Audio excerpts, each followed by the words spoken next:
Peace, what's up, Mopar fans? Mulisha911. Okay, the workstation is up and running 100%.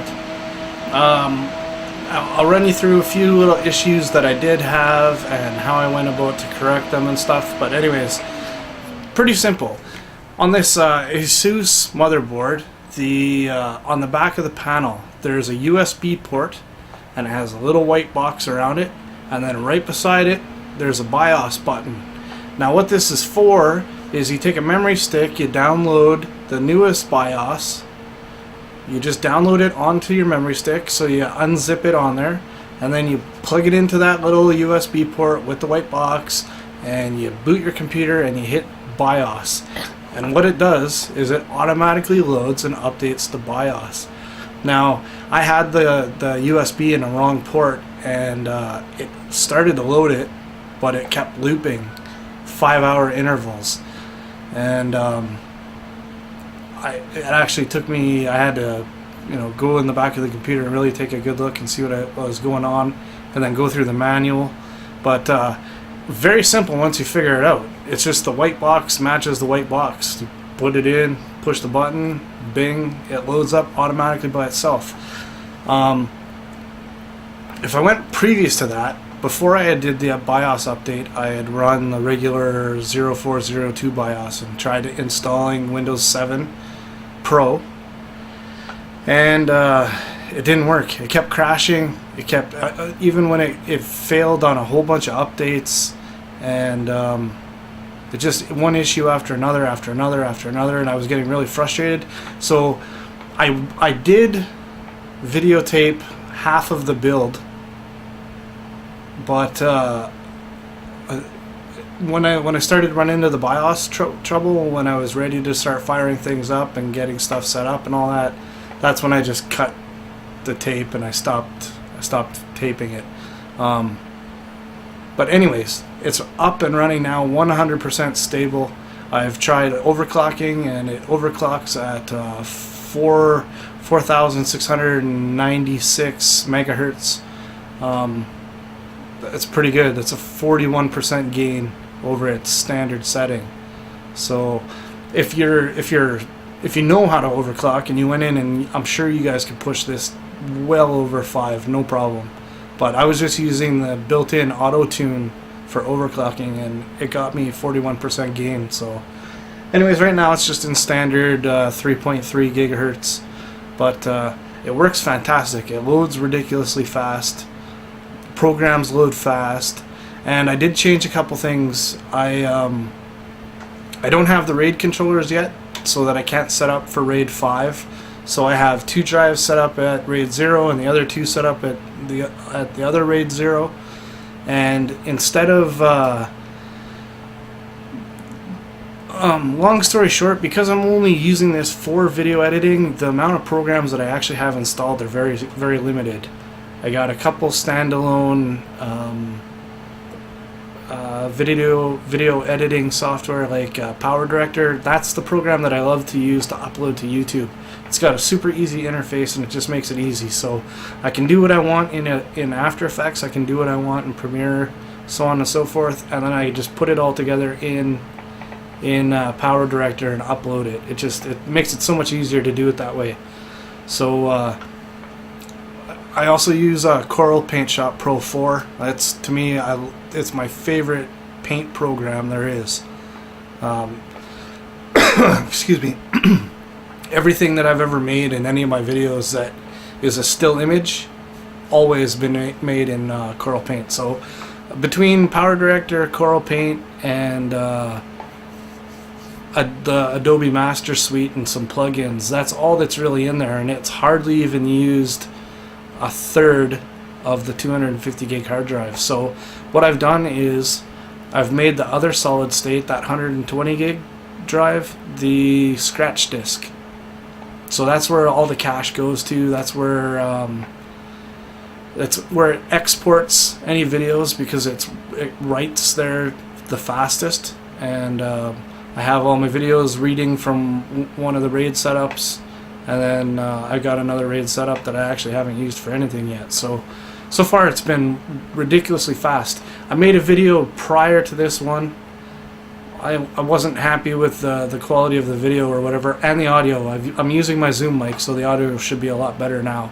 But it was supposed to take 28 minutes, and it was going to do it in 17. So that's pretty good, and that's full rendered HD with some adjustments. So I'm very happy. Like my old computer, that probably would have taken 35, 40, 50 minutes, which is what it usually did. Anytime I ever made a video and I wanted to get it uploaded at a certain time for you guys, I never could. That's why they were always done really late, you know, like 3 o'clock in the morning, because it always took forever to do everything. Not with this thing. It's fucking amazing. Yeah, that's pretty much it. So everything's running perfect. I had no dead on arrival products. The motherboard was perfect. The processor was perfect. All the drives are working perfect. Everything's working perfectly. I'm very, very happy. The one monitor was slightly off color than the other. Just a little minor adjustment, and they're bang on now. If you drag a window and split it between the two, they're identical. You cannot tell a color difference at all. So it was really minor tweak. Yeah, I don't know, man. It's a fucking awesome setup. That's all I can tell you guys. I can't wait to get a good camera and start doing this. So now that I've said that, I made a change, or I'm making a change. Originally, I told you guys I was going to buy the Sony HXR NX5U. And after watching hundreds of videos on YouTube and Vimeo and reading reviews, I'm not going with that camera. On a video standpoint, the picture always looks soft. And now I have seen a couple videos, but I mean, if I were to compare it, I'd say I've seen 5 really good videos where the picture quality was 100%.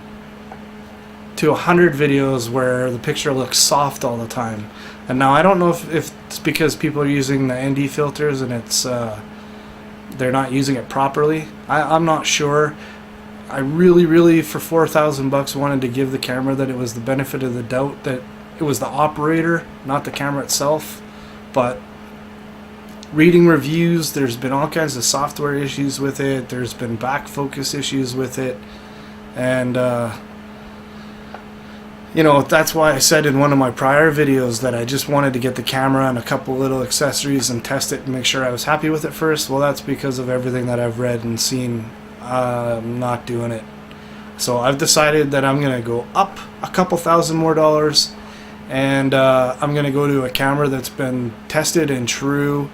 And if you guys want to see what kind of videos you can make with this camera, check out Clash Productions. He does some racing videos over in Europe, and it's phenomenal.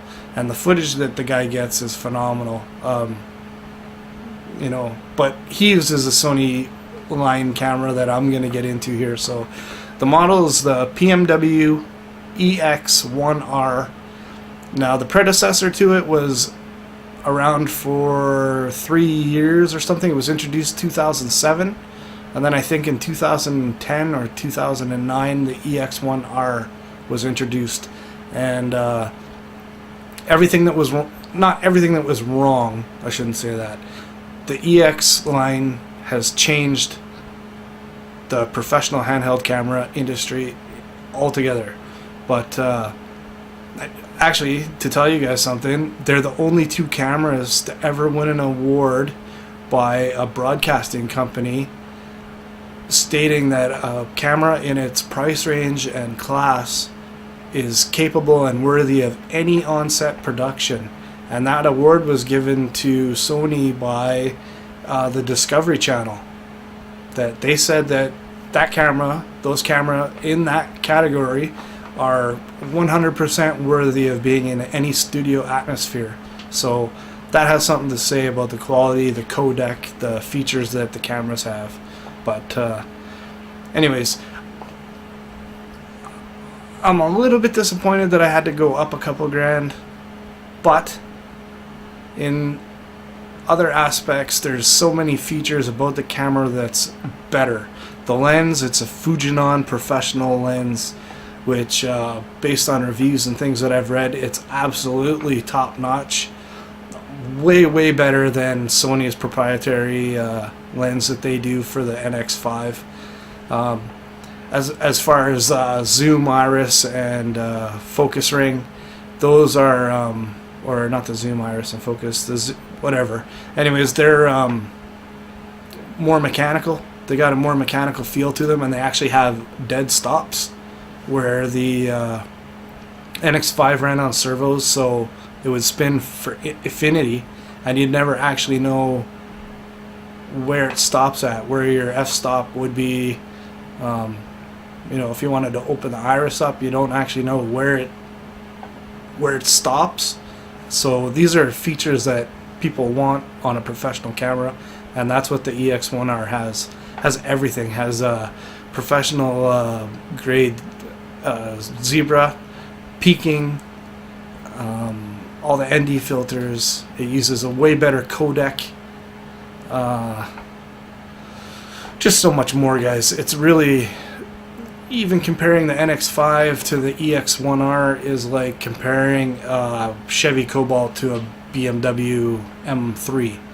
Like, you can't compare the two. And I'm not dissing the Cobalt, it's just, it's not an M3. The M3 is one of the most famous, popular cars in the entire world for driving experiences, so you can't deny it. Same with the camera. It's just, it's that much better. There's so many products available for it, from matte boxes to lenses to battery power supplies to hard drive supplies. Like, there's just so much stuff available that that you know, that your limits are endless. It's just, there's so much you could do with it, so much potential, and that's the reason why I built a computer like this, so that I could do some remarkable stuff, and that's my intentions. So anyways, first little peek at the computer up and running, and we'll see here if I can try to give you guys a little better well, I guess you can see it all there. Anyways, you got the keyboard, which is it illuminates just by putting your hand over top. Pretty cool.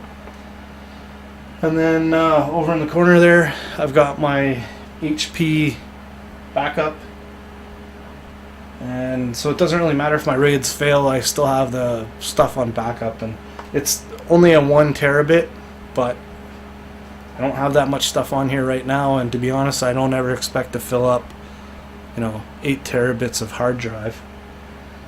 And I'll delete footage long before I ever get it that full. Plus I have the other computer, and these are networked together, so I can pass footage back and forth if I want to. I don't have to keep it all in one location. But yeah, I got my Blue Yeti microphone, which I haven't actually used yet. It's super sensitive, and I noticed that it picks up almost everything. The fan on the computer, you can hear it clear as day.